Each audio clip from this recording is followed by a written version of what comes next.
My new blog. সকাল সকাল বেরিয়ে পড়েছি, বাজারে এসে বসে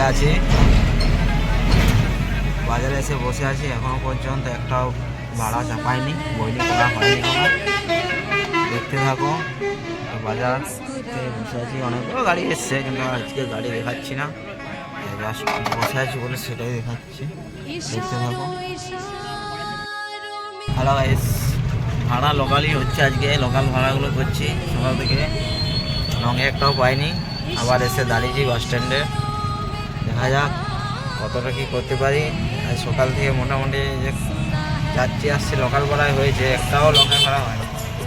আর আজকে এইভাবেই হবে, আজ শনিবার আছে, কালকে আবার রবিবার আছে, দাঁড়িয়ে হবে।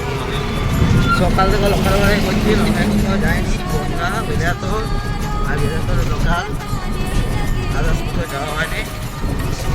আমরা এসছিলাম থেকে যাচ্ছি বাজার দিকে। সকাল থেকে এই ভাড়া হচ্ছে, আর কোনো ভাড়া হচ্ছে নাই। দেখতে দেখায় সঠিক ঘাট একটাও ভাঙে পায়নি।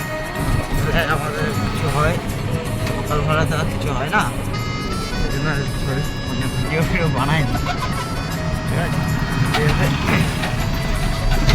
টাইম আসতে যেতে টাইম লাগে, আসার সময় করা হয়। আর লোকাল ভাড়া মানে আর 5 কিলোমিটার হলেও ঠিক ছিল, 1 কিলোমিটার 2 কিলোমিটার ভিতরে ভাড়া, সেই জন্য ভিডিও বানাতে পারছি। দেখতে থাকো বন্ধুরা। যখন বিকালবেলা বেরিয়েছি, মানে দুপুর দিকে বেরিয়েছি, আর 3:30টার সময় আস্তে আস্তে আমাদের গ্রামে থেকেই পেয়ে গেলাম একটা জোরসাল ভাড়া। গ্রামের বাস স্ট্যান্ডে একজন কাকা নেমেছিল, তাকে নিয়ে এসে জোরসালে নামিয়ে দিয়ে পরে ব্যাক করছি। ব্যাক করার পথে জঙ্গলে বেরিয়ে এসেছি, জঙ্গলে পিছিয়ে এসেছি।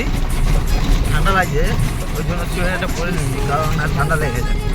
তো বন্ধুরা দেখো, এখন শীতকালে যে শাল পাতা শুকিয়ে পড়ে গেছে, সেইটা রাস্তাতে এত সুন্দর লাগছে, মানে বলার কিছু নয়। তোমরা দেখতে থাকো যে রাস্তার যে ভিউটা, সেটা দেখতে থাকো। দু সাইডে শাল পাতা পড়ে আছে, আর মিডিলে পিছে ভাঙা রাস্তা, পিছের রাস্তা, পাথর বেরিয়ে আছে পিছে। তোমরা দেখতে দেখো, দেখার থাকে। বন্ধুরা ভিউ দেখো, ভিউ কোটি টাকার ভিউ। এই যে শাল জঙ্গল যাদেরই আছে গ্রামগঞ্জে, তারাই শুধু দেখতে পাবে এই শাল জঙ্গল, তাছাড়া কোথাও দেখতে পাবে না শাল জঙ্গল। আমাদের দিক তো যত গ্রাম আছে সব ধারে পথে শাল জঙ্গলে ভর্তি। আর তো কিছু একটা উপরে একটা বাগান হয়তো করা আছে, জঙ্গল নেই, বাগান করা আছে। আমাদের লাল মাটি, বাঁকুড়ার লাল মাটি, লাল শাল জঙ্গল দেখতে থাকো, প্রচুর শাল জঙ্গল।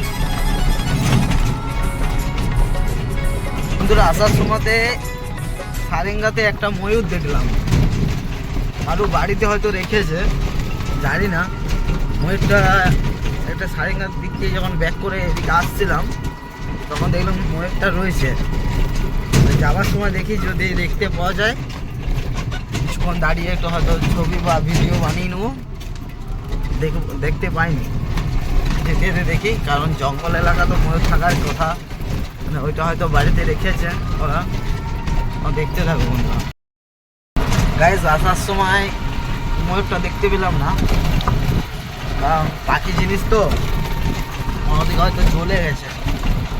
যেখানে ছিল সেখানে আসার সময় দেখলাম, দাঁড়িয়ে ছিলাম, একটু দেখতে পেলাম না।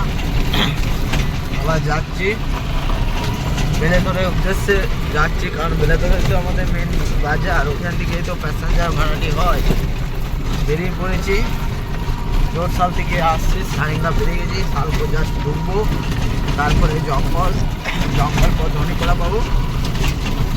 ধনীপাড়ার পর কিছুটা রেল লাইনটা পেরিয়ে পিচ পেয়ে যাবো, তারপরে পিচ থেকে বনগ্রাম থেকে আর 2 কিলোমিটার পরেই বেলেতর।